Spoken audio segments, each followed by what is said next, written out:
Tonight, Governor Rick Snyder will deliver his second State of the State address. At 5 o'clock, we heard from Lieutenant Governor Brian Kelly about the speech. 24-hour News 8's Rick Albin is live in Lansing right now with another high-ranking state lawmaker. Rick? After my last hit just a few minutes ago, somebody sent me a message and said, are you at the Capitol or at the Old Country Buffet?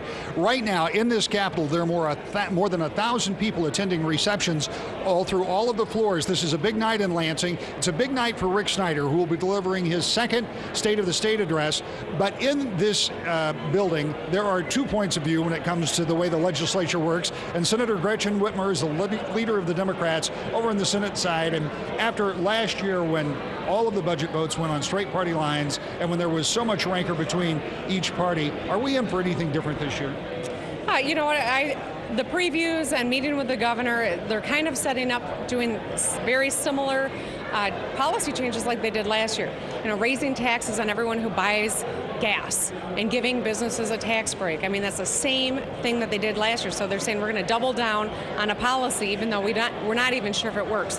What I would like to hear the governor talk about is funding higher education. You know, education is economic development, no matter who you talk to, from Bill Gates to our local economists. That's the best thing that we can do. We put a plan on the table last week. I'd like to hear the governor respond to the plan. Well, Senator, talk about that plan a little bit, because that would give a promise-like suggestion for every student in the state. And some of the question has been, how do you pay for it? Well, you pay for it by closing loopholes from special interests. Some of the people in the Old Country Buffet line back here, you know, people that have worked to get their special interest, a special tax break that never goes scrutinized, unlike our kids' school budget every single year that has to bear scrutiny. This is the kind of stuff that we don't have to raise taxes on people to fund this. We just close the loopholes and make sure everyone pays taxes that they should be in the first place. We can pay for this and hopefully see what they've seen in Kalamazoo for everyone in the state. They've seen more prosperity. They've seen, you know, unemployment go down. They have seen, you know, their property values go up. I mean, this has been a boon to Kalamazoo. Just think if we could replicate this for everyone in the state.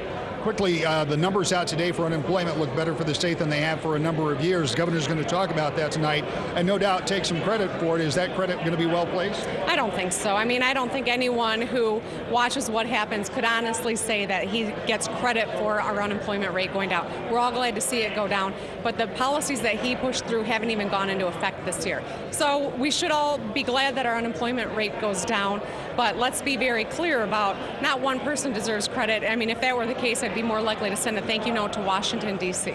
Senator, thank you for your time, and we'll talk to you after the speech. Okay, thanks, Rick. There'll be a lot going on here tonight. Not only is there the speech, there'll be the reaction. We'll be here for that. And coming up, we'll talk to the senator's counterpart just across the aisle about what his expectation is for tonight's speech. We're live in Lansing. Back to you. Rick, you know the governor has put a lot of emphasis on his dashboard, if you will, for Michigan. Some of those things show improvement, some not so good. Do you think he'll be touching on some of those things that we need to work on in 2012? Look, this governor made it clear in last year's State of the State that he was going to put a report card, a dashboard out. We looked at it yesterday, and there's some areas where there has not been improvement. And I think if he's going to be an honest broker, he's going to have to say, look, we improved here, but we have not improved here, and we need to focus on that. And frankly, I think that's some of what you're going to hear tonight.